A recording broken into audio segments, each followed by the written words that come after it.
Buen día, les damos la bienvenida una vez más a su programa Defensoría en Acción. Recuerde que es un programa que transmitimos a través de YSV Radio Universitaria y que también publicamos en nuestro canal en YouTube en formato podcast. Recuerden que en nuestro canal en YouTube nos puede encontrar como Defensoría Universitaria UES. Desde ya les invitamos a que puedan suscribirse, activar las notificaciones en nuestro canal para que puedan estar pendientes de nuestro contenido digital. En esta ocasión les acompaña un servidor, Kevin Alfaro, coordinador del área de promoción y difusión de la Defensoría Universitaria. Para mí es un gusto poder dirigir esta entrevista porque contamos con una invitada muy especial. Se trata de la doctora Gloria Elizabeth Arias de Vega, quien es jefa del Departamento de Ciencias de la Educación de la Facultad de Ciencias y Humanidades. Con ella vamos a tratar un tema bastante importante, de mucha relevancia para el sector estudiantil y también para el sector docente del alma mater. Se trata de las responsabilidades o de los deberes del personal docente en el sistema evaluativo, pero enfocado en el entorno virtual. Bienvenida, estimada doctora, ¿verdad? Gracias. Muchísimas gracias por haber aceptado esta entrevista. Le concedemos el espacio para que, previo a iniciar con esta entrevista, pueda saludar a nuestra audiencia. Bueno, muchísimas gracias, muy buenos días a todas y a todos, felicitándoles por este bonito programa y felicitando en especial a todas las personas que nos ven y nos escuchan en tan importante tema.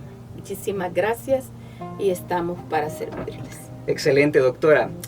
Para entrar ya de lleno en cuanto al tema, la primera interrogante para sentar la base, ¿verdad?, de lo que vamos a hablar en este tema, ¿nos podría usted comentar en qué consiste el sistema evaluativo dentro de la Universidad de El Salvador en términos generales? ¿Cómo es que está compuesto? ¿Cómo es que está integrado, estructurado? ¿Qué nos podría detallar al respecto? Bueno, dentro de nuestra universidad, en primer lugar, tenemos una legislación que es la que nos faculta hacer un proceso integral de evaluación. Y cuando hablamos de un proceso integral, estamos tomando en cuenta todas las áreas que están en torno al desempeño de los estudiantes. Claro. E incluso en torno al desempeño de los docentes. Porque la evaluación no solamente es para los estudiantes, sino también hay procesos de autoevaluación docente. Claro. Y esto implica que los resultados son útiles para hacer el análisis y tomar las decisiones pertinentes. Así tenemos que en nuestra universidad el artículo 132 y 133 de lo que es el reglamento de la gestión, pues ahí nos habla de un proceso de evaluación integral, Correcto. Sistemático, continuo, científico, por supuesto, también. Son los principios. Y contiene toda una gama de principios. Claro. Así es que nuestra alma mater pues en realidad está bien documentado con eso. Sí. Ahora tendríamos que ver cómo está nuestra práctica. Es correcto. Fíjese, doctora, de que el artículo 41 de la Ley Orgánica de la Universidad de El Salvador es una disposición bastante importante dentro de esta alma mater, dado de que esa disposición señala los derechos que goza el alumnado de la Universidad de El Salvador. Y se enumera una serie de facultades, pero entre ellas destaca una principal, que es recibir una enseñanza de acuerdo a los diferentes planes y programas de estudios con el propósito o con el fin de alcanzar la excelencia académica, porque recordemos que uno de los fines de esta universidad es formar profesionales capaces que se puedan desenvolver, que se puedan desempeñar en cuanto a su función dentro de lo que es la sociedad. Entonces, en razón de esto, cabe la siguiente interrogante: ¿qué tipo de responsabilidades recaen en el personal académico para cumplir de manera efectiva con ese derecho? Es decir, impartir una enseñanza de excelencia académica, tal como lo manda en este caso el artículo 41 de la Ley Orgánica de la Universidad de El Salvador, y de qué manera se va a cumplir esto dentro de los entornos virtuales. Muy bien. Sí, ese artículo está dirigido a que se debe de trabajar. Los docentes tenemos que tomar muy en cuenta que lo que se busca es la excelencia académica, Claro. ¿verdad? Y habla de que se tiene que trabajar efectivamente conforme a lo que los planes y los programas lo establecen. ¿Por qué dice eso este artículo? Porque en un plan de estudio están dos grandes partes. Una es una base teórica, ¿verdad? Y la otra es una base empírica. Entonces, en la parte, hablemos en un marco teórico conceptual, se describen todos los perfiles, los principios, los enfoques, todo lo que en su segundo momento, que es el marco empírico, se va a ejecutar.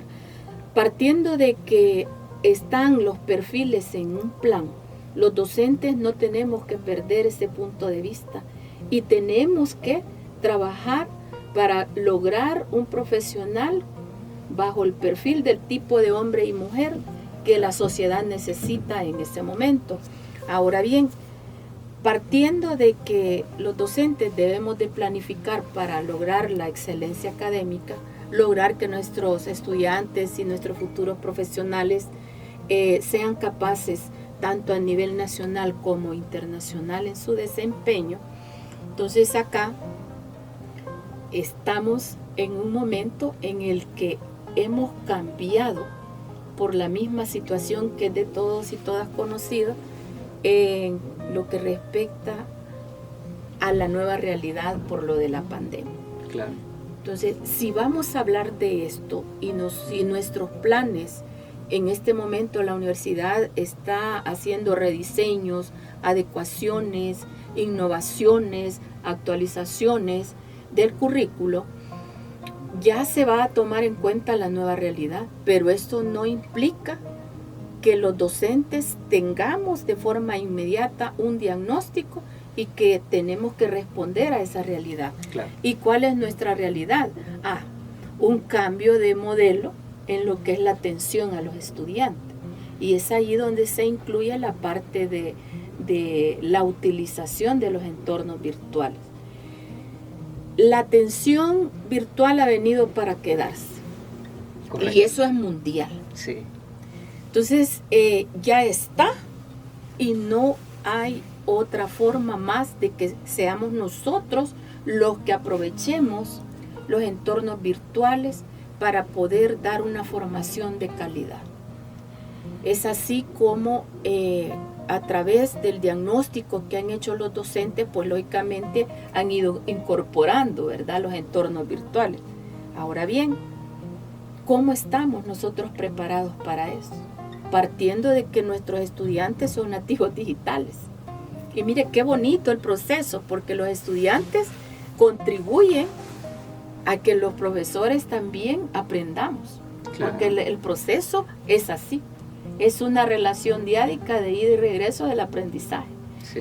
Y ellos nuestros estudiantes están tan humanizados y están tan identificados que en realidad cuando nosotros hacemos preguntas, porque también aprendemos muchísimo de ellos, pues nos ayudan. Y tenemos que estar muy conscientes y comprometidos los académicos de lo que tenemos que responder.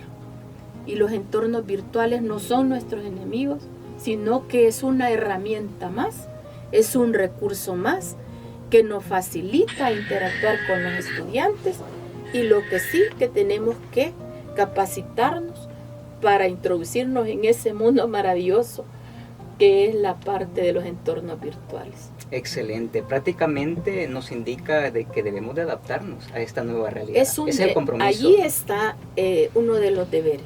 Claro. ¿Verdad? La responsabilidad. Usted me decía cuáles son nuestras obligaciones, cuáles son nuestros deberes. Tenemos que ser responsables, sí. Tenemos que actualizarnos, tenemos que aceptar de que es un aprender haciendo. Hay un principio del desaprender y reaprender, y ahora lo tenemos que tener en cuenta. Así es que la mayor responsabilidad que nosotros tenemos es la parte ética. Nosotros tenemos que responder no solo a la nueva realidad, sino que a las necesidades de los estudiantes. Hay un triángulo que se ve en la parte pedagógica, que son los NIP, necesidades, intereses y problemas. Y las necesidades actuales apuntan a eso. Los intereses de los estudiantes es trabajar con la tecnología y resolver, por supuesto, los problemas que en este momento se están dando. Correcto. Sí. Fíjese, doctora, muy interesante, ¿verdad? Toda esta información y claro, ¿verdad? La responsabilidad Sí. que se tiene es Sí. bastante grande. Claro. Le comento de que hay una situación que suele todavía confundirse dentro de la comunidad universitaria, en este caso principalmente de estudiantes y también del personal docente, es el tema sobre la libertad de cátedra, ¿verdad? El tema de la libertad de cátedra ha sido un tema bastante discutible, ¿verdad? ¿Verdad? Por el hecho de que todavía algunas personas no lo definen correctamente, no definen el alcance o no definen la frontera, ¿verdad? De lo que es la libertad. Lo que es la libertad de cátedra. Entonces, a veces algunos estudiantes nos señalan, fíjese que cierto docente, no, él hace eso, nos dice, porque él dice que es su libertad de cátedra, cambiar los horarios, hacer exámenes en días de asueto, ¿verdad? O cambiar todo el sistema de evaluación, el programa de estudios, ¿verdad? Entonces, y el docente también respalda la situación, ¿verdad? Y dicen algunos, ¿verdad? No todos, porque no podemos generalizar, ¿verdad? Sí. Pero dicen, no, es que mi libertad de cátedra así me lo permite. Entonces, doctora, para entrar en detalle en este punto, ¿nos podría usted definir, ¿verdad?, qué consiste la libertad de cátedra, pero asimismo comentarnos, ¿verdad?, cuáles son sus alcances, cuáles son sus limitaciones para que el sector estudiantil y también la comunidad docente tenga claro, ¿verdad?, este concepto? Claro. Mire, bien interesante porque en El Salvador fue en 1846, fíjese, cuando se legalizó, ¿verdad? Y entró la parte del uso de la libertad de cátedra. Ah, muy bien. Y esto lo retoma la Constitución de la República en el artículo 61, está ahí. También en la parte de lo que es la Ley de Educación Superior en el artículo 24 y nosotros también lo tenemos en nuestra universidad. Por ejemplo, la Ley Orgánica también lo tiene. Entonces, si nosotros analizamos cómo se enfoca legalmente la libertad de cátedra, está en términos generales autorizando a los docentes para que estos puedan trabajar libremente, claro. pero hay un pero. Esto tiene sus alcances y tiene sus limitaciones también, de sus bondades. Sí. La libertad de cátedra, ya en términos, les voy a hablar pedagógicos y didácticos, deja que el docente tenga esa libertad de poder lograr las competencias, utilizar diferentes estrategias para lograr objetivos, si se trabaja por objetivos, lograr las competencias, si se trabaja por competencias, independientemente del enfoque. Puede utilizar distintas estrategias, distintas actividades, diferentes metodologías, pero lograr el perfil del estudiante, lograr los objetivos. Entonces allí nosotros podemos darnos cuenta, cuando nosotros hablamos en la didáctica, siempre decimos, mire, hay una meta que cumplir, hay objetivos que lograr. Y podemos llegar por agua, tierra, ¿verdad?, aire, a pie, como sea, sí, pero tenemos que llegar. Entonces el docente puede tener la libertad de utilizar diferentes metodologías, estrategias, recursos para llegar, pero no puede sobrepasar ni los derechos ni los deberes que como docente tiene. No puede salirse de un proceso de planificación que está apegado a las necesidades de los estudiantes. Por lo tanto, hay también una normativa que tampoco tiene libertad de mutilarla. Eso no puede. Hay un horario así, un ejemplo, hay un horario. Y no porque se me antoja, no lo voy a dar ahí, sino que lo paso a otro turno, o que vengan día sábado, o que utilicen más tiempo. Hay un programa que ahí dice cuántas horas a la semana. Ahí dice cuántas horas teóricas de las unidades valorativas y cuántas horas prácticas. Y a veces dejamos actividades de evaluación que sobrepasan el total de todas esas horas. Y hay situaciones que sí, los docentes tenemos ese problema. Y eso no es libertad de cátedra, jamás. En currículo, se ve que un currículo no puede mutilarse, porque en el currículo se describe el perfil de profesional que se va a formar. ¿Cómo queremos ese muñeco, ese niño, esa niña? ¿Lo queremos rubio, colocho, alto, delgado? ¿Cómo lo queremos? Entonces, de esa manera está estructurado un perfil. Ya está definido. Una persona que va a ser crítico, que va a ser analítico, humanista, Claro. que va, bueno, pero si el profesor o profesora llega y dice, no, yo esto lo voy a cambiar porque tengo libertad de cátedra y no voy a dar estas unidades, ya sea porque no las domina o porque se le antojó, le está cortando quizás la mano, la cabeza al perfil. Y eso no es libertad de cátedra. Libertad de cátedra no es hacer lo que se me antoje, sino que tiene sus alcances, ¿verdad? Pero también tiene sus limitantes. Entonces, ahí, por ejemplo, lo primero en el alcance es llegar hasta donde la legislación me lo permite. Claro. Uno, ¿verdad? La otra parte está en que se debe de trabajar lo que se planifica, porque a veces se planifica una cosa y se sale con otros procesos. Y eso tampoco es libertad de cátedra. No voy a desarrollar este programa porque ya no quiero. No es eso. No es antojo la libertad de cátedra. Sí. No es capricho. Así es que sí tiene, como le digo, la libertad de poderse expresar, de tener, de poder manifestar su filosofía con respeto, de modificar de acuerdo a lo que se necesita, de hacer adecuaciones, pero no mutilar un currículum. Ah, muy bien. ¿Verdad? Y así también vemos nosotros que pues tiene algunas limitantes, por ejemplo, el que el docente no comprenda qué es eso, ¿verdad? Y abuse. Sí. Y abuse, que es muy frecuente, Lastimosamente. Sí, lastimosamente. Claro, y estoy hablando no de la UE, sino que de manera general se puede dar eso y se ampara, ¿verdad? Que esto lo dice la Constitución, lo dice la ley orgánica, lo dice el reglamento, pero no es legal. Ah, muy bien. Sí.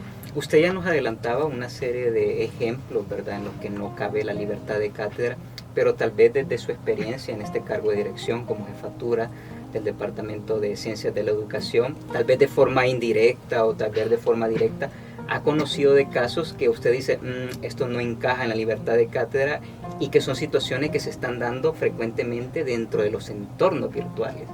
Así ya lo comentaba usted, ¿verdad?, como los cambios de horario, ¿verdad? ¿Habrán otros tipos de situaciones, otros tipos de ejemplos que se generen dentro de los entornos virtuales y que no corresponde justamente a la libertad de cátedra?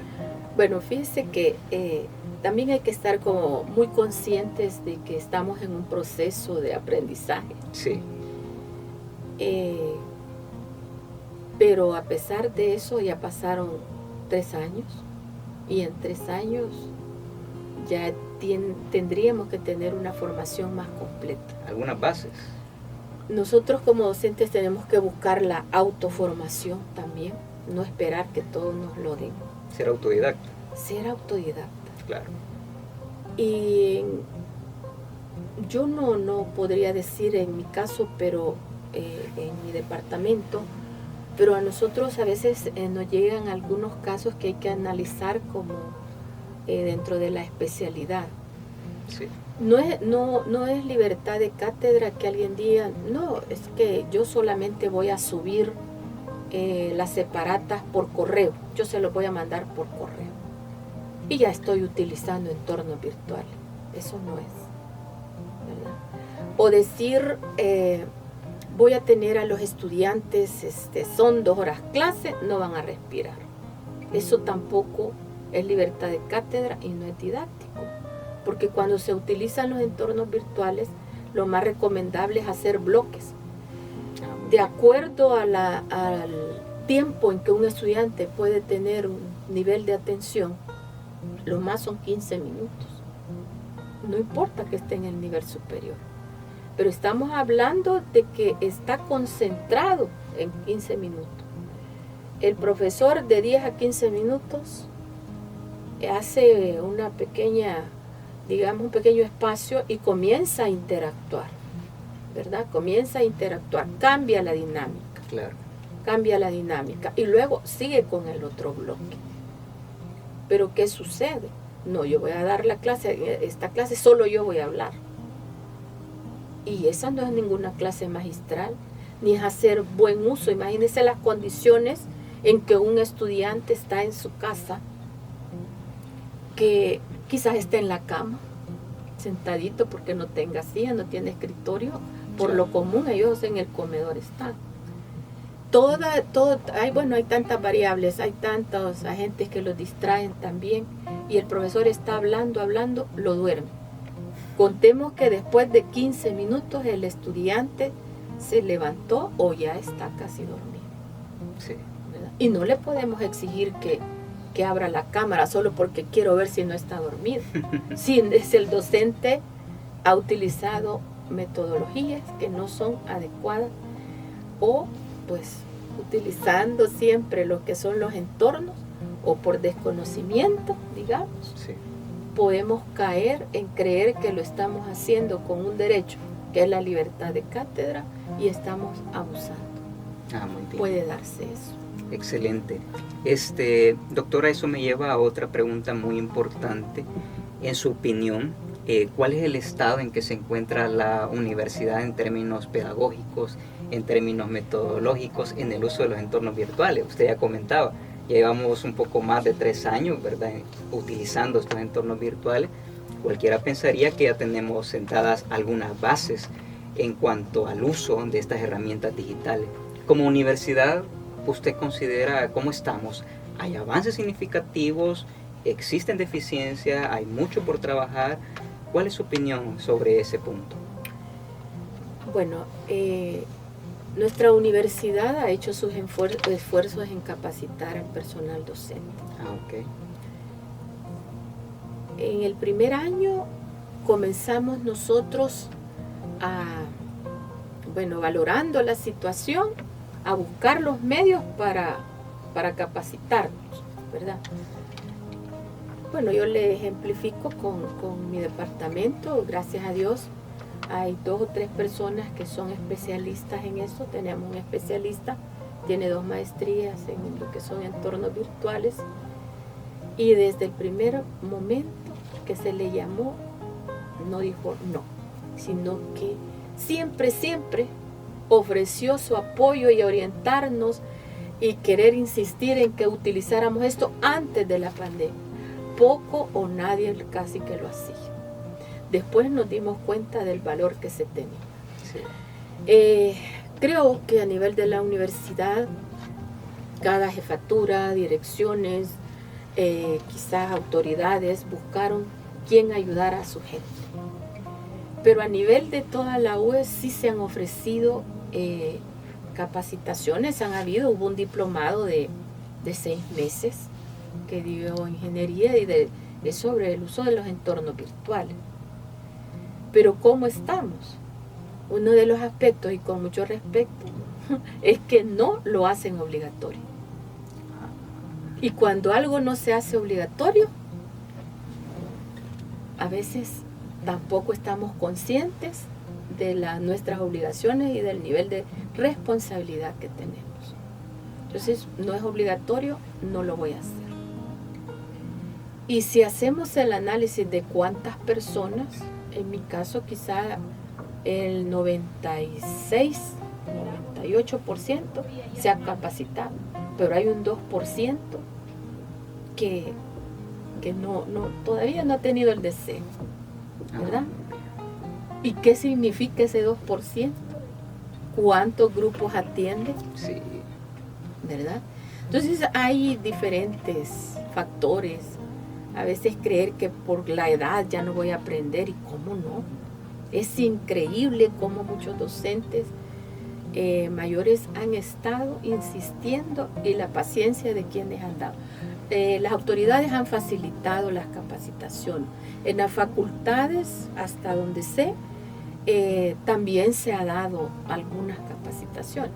Pero ¿cómo puedo valorar yo desde el punto pedagógico y didáctico? Se ha trabajado bastante en la utilización de las herramientas, Sí. en conocer los entornos, la utilidad que tiene, cómo puedo hacerlo. Pero falta trabajar en la utilización de herramientas pedagógicas didácticas utilizando los entornos virtuales. Porque una cosa es que yo tenga un dispositivo y lo aprenda a utilizar. Sí.